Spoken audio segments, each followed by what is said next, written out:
Hello friends, welcome back to my YouTube channel. ನಾಳಿನ ಸಂಚಿಕೆಯಲ್ಲಿ ಸೀತಾರಾಮ ಏನಾಗತ್ತೆ ಅಂತ ಹೇಳಿ ನೋಡ್ಕೊಂಡು ಬರೋಣ ಬನ್ನಿ ಫ್ರೆಂಡ್ಸ್. ಅದಕ್ಕೂ ಮುಂಚೆ ಯಾರ್ಯಾರು ಇನ್ನು ನಮ್ಮ ಚಾನಲ್ನ ಸಬ್ಸ್ಕ್ರೈಬ್ ಮಾಡ್ಕೊಂಡಿಲ್ಲ ದಯವಿಟ್ಟು ಸಬ್ಸ್ಕ್ರೈಬ್ ಮಾಡ್ಕೊಳ್ಳಿ. ಈ ವಿಡಿಯೋ ಇಷ್ಟ ಆದರೆ ಒಂದು ಲೈಕ್ ಮಾಡಿ, ನಿಮ್ಮ ಅನಿಸಿಕೆಗಳನ್ನು ತಪ್ಪದೇ ಕಮೆಂಟ್ ಬಾಕ್ಸ್ನಲ್ಲಿ ತಿಳಿಸಿ. ಮೊದಲಿಗೆ ಸಿಹಿ ಮತ್ತು ರಾಮ್ ಇಬ್ರದ್ದು ಒಂದೇ ದಿನ ಬರ್ಡೇ ಆಗಿದ್ದರಿಂದ ಅವರಿಬ್ರದ್ದು ಒಟ್ಟಿಗೆ ಕೇಕ್ ಕಟ್ ಮಾಡಿ ಮನೆಯವರೆಲ್ಲರೂ ಸೆಲೆಬ್ರೇಟ್ ಮಾಡಿ ಆದಮೇಲೆ ರಾಮ್ ಇದ್ದನು ಸಿಹಿ ಮತ್ತು ರಾಮ್ನ ಬರ್ಡೇ ಸ್ಪೆಷಲ್ಗಾಗಿ ಸಿಹಿ ಮತ್ತು ಸೀತನ್ನ ಅವರಿಬ್ಬರಿಗೂ ಗೊತ್ತಿಲ್ಲದೆ ಇರೋ ಹಾಗೆ ಸೀಕ್ರೆಟಾಗಿ ಒಂದು ಜಾಗಕ್ಕೆ ಕರ್ಕೊಂಡು ಹೋಗ್ತಿರ್ತಾನೆ. ಆಗ ಸಿಹಿ ಇದ್ದವಳು, ಹೇಳಪ್ಪ, ನಮ್ಮನ್ನ ಎಲ್ಲಿ ಕರ್ಕೊಂಡು ಹೋಗ್ತಾ ಇದೀಯಾ ಅಂತ ಕೇಳ್ತಾಳೆ. ಆಗ ರಾಮ್ ಇದ್ದವನು ಸರ್ಪ್ರೈಸ್ ಅಂತ ಹೇಳ್ತಾನೆ.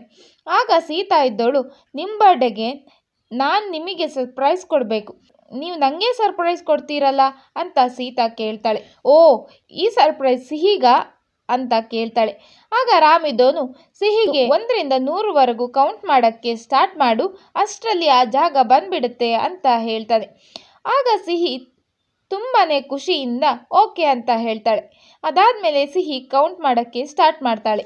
ಇನ್ನು ಈ ಕಡೆ ಭಾರ್ಗವಿ ಸೂರಿ ಹತ್ರ ಬಂದ್ಬಿಟ್ಟು ಸಿಹಿಗೆ ಶುಗರ್ ಕಾಯಿಲೆ ಇರೋ ವಿಷಯದ ಬಗ್ಗೆ ಮಾತಾಡ್ತಾ ಸೀತಾ ಈ ವಿಷಯನ ನಮ್ಮ ಹತ್ರ ಯಾಕೆ ಮುಚ್ಚಿಟ್ಲೋ ಗೊತ್ತಾಗ್ತಾ ಇಲ್ಲ, ಅಕಸ್ಮಾತ್ ಅವಳೇನಾದರೂ ಸಿಹಿಗೆ ಶುಗರ್ ಇರೋ ವಿಷಯ ಹೇಳಿದ್ಲು ಅಂತ ಅಂದರೆ ನಾವು ಈ ಸಂಬಂಧ ಬೇಡ ಅಂತೀವೇನೋ ಅಂತ ಹೆದರಿದ್ಲೋ ಏನೋ ಅನ್ಸತ್ತೆ.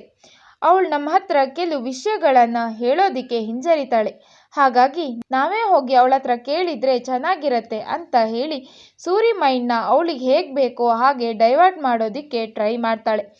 ಆಗ ಸೂರಿ ಇದ್ದವರು, ಅದೇನು ಮಾಡ್ತೀಯೋ ಮಾಡಮ್ಮ ಅಂತ ಹೇಳ್ತಾರೆ. ಸೂರಿ ಹೀಗೆ ಹೇಳಿದ್ರಿಂದ ಭಾರ್ಗವಿ ಅವಳಿಗೆ ಹೇಗೆ ಬೇಕೋ ಹಾಗೆ ಎಲ್ಲ ವಿಷಯಗಳನ್ನು ಅವಳ ಕಡೆಗೆ ತಿರ್ಸ್ಕೊಳ್ಳೋಕ್ಕೆ ತುಂಬ ಹೆಲ್ಪ್ ಆಯಿತು ಅಂತ ಅಂದ್ಕೊಂಡು ತುಂಬ ಖುಷಿಯಿಂದ ಇರ್ತಾಳೆ. ಇದು ನಾಳಿನ ಸಂಚಿಕೆ. ಮುಂದಿನ ಸಂಚಿಕೆಗಳಿಗಾಗಿ ನಮ್ಮ ಚಾನಲನ್ನು ತಪ್ಪದೇ ಸಬ್ಸ್ಕ್ರೈಬ್ ಆಗಿ. ಈ ವಿಡಿಯೋ ಇಷ್ಟ ಆದರೆ ಒಂದು ಲೈಕ್ ಮಾಡಿ, ನಿಮ್ಮ ಅನಿಸಿಕೆಗಳನ್ನು ತಪ್ಪದೇ ಕಮೆಂಟ್ ಬಾಕ್ಸ್ನಲ್ಲಿ ತಿಳಿಸಿ.